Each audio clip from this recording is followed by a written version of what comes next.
Next up, we have Leftovers, written by Amy Oestreicher, directed by Simone Fetterman, read by Marty Sykes, Renee Fleming, Jonathan Sedano, Deborah Ross, and Simone.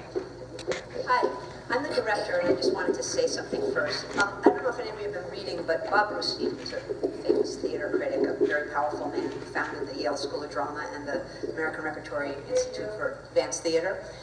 Robert Brustein, did you hear me now? He's written some articles on the issue of Me Too, and he said that he felt that it was like the 17th century witch hunt, but now the witches are coming for the hunting.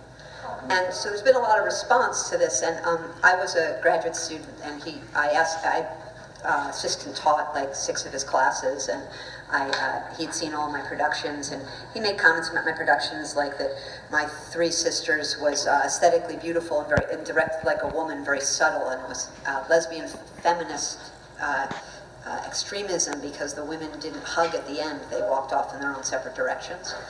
But anyway, I asked him for a letter of recommendation when I was leaving, and he wrote a very nice letter that was very complimentary, and then at the end of it, he put that I was a very pretty young woman, which made the letter completely useless, because there were very few jobs that I wanted to apply for that needed me to be a pretty young woman, including this one. I'm like young ones.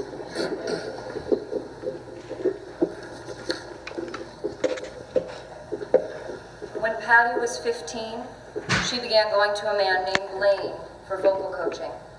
Now she is 18. Hospital ICU. Patty is in a coma. Her mother Susan, father Larry, and 28-year-old brother James are in the room. Dr. Stanley enters. How's our girl? Better. And how's Dr. Dad? Still trying to fill my shoes? She's starting to talk, but the damn tube, I tried giving her a pencil and paper to write to us, and she was too weak. She's agitated. Very agitated. Must have been quite the firecracker. Still is. Up all day yesterday. Blood test back? They're coming in for this week. Later than usual with the weekend shift, but rolling in, little by little. And?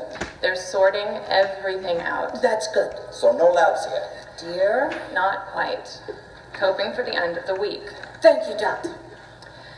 It's a process, getting a diagnosis so there's something to treat. I've never administered 122 units of blood for one person.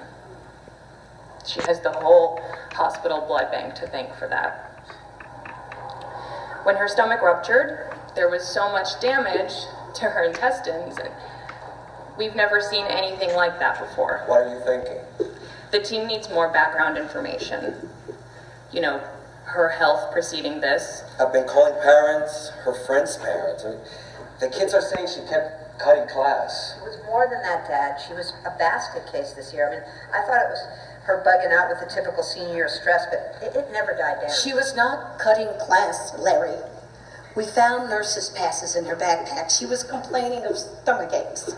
Was she upset about something? Had anything changed in her life? No. Susan, I'm trying to help to find out what may have triggered this. I'm just saying nothing changed. Something changed, Mom, honey. Her stomach exploded.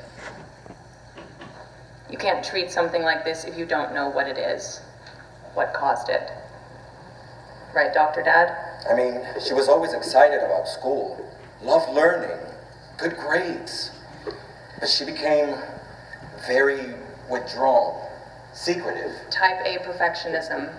And at her age, textbook case for an eating disorder.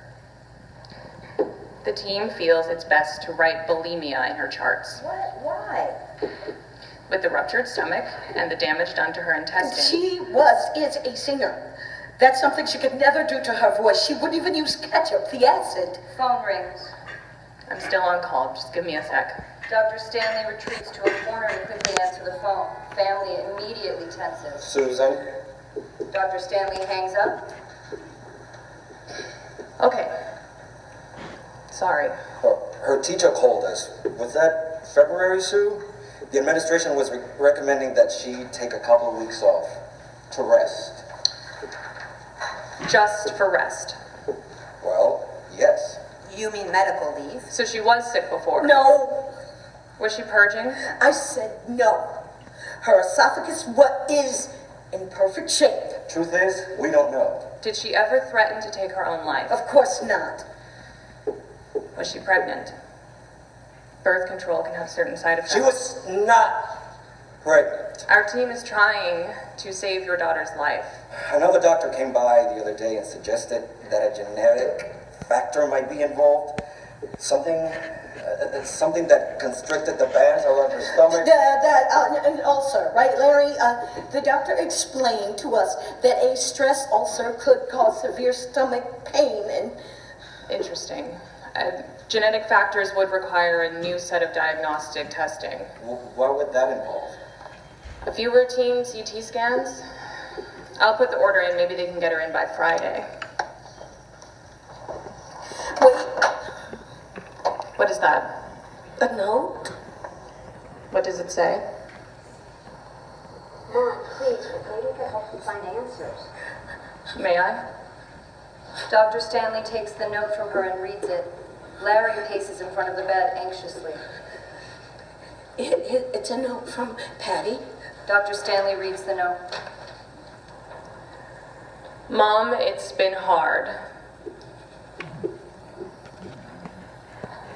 I think I'm being molested. Larry looks at the floor, not wanting to hear these words.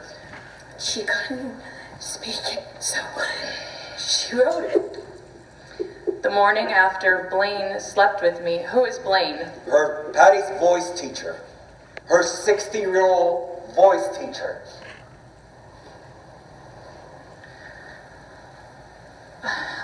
I went the next 2 days without eating one single thing.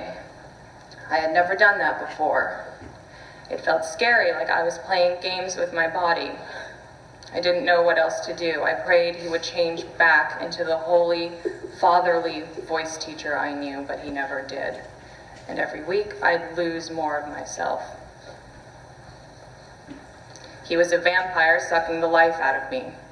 He'd get younger and livelier every week, the more he toyed around with me, and I'd whatever. Larry grabs the note from Dr. Stanley. Larry starts to tear up the note in a furious outburst. Instinct, Susan! Susan picks up the pieces, tucking them back into her purse. Stop it. All I have is the note. Damn it, Sue! No one listens to the realist. No one hears the guy who has no faith in people. People are dirtbags. Bags of shit, Susan! Dad. Damn psychopath. And I let him in our goddamn house. Eating our food at Thanksgiving. You hear about these things on Dateline, on the news, and then it's our own daughter. I took her to voice lessons every week. Because of you, Susan. Every week. Like a fucking pimp. How long? Since she was 15, she loves singing. Always practicing, and when she wasn't practicing, she was on vocal rest, writing notes for everything to tell me to turn down the TV. I can't trust anyone anymore. I didn't trust anyone to begin with. I should have listened to my instincts. After reading the note, I was so angry. I was so mad, I swear to God, Larry. I wanted to kill him right then and there. I wanted to kill myself. But she made me remember the sky is always blue. The sky is always blue. Cry, Susan. It was blue. And after the note, I saw the world lift from her shoulders, Larry. I thought, and now she's back. She was finally opening up to me, and we were going to heal together.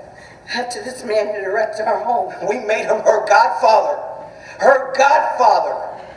The scum. We're total idiots. Larry. Total idiots. When did she write this?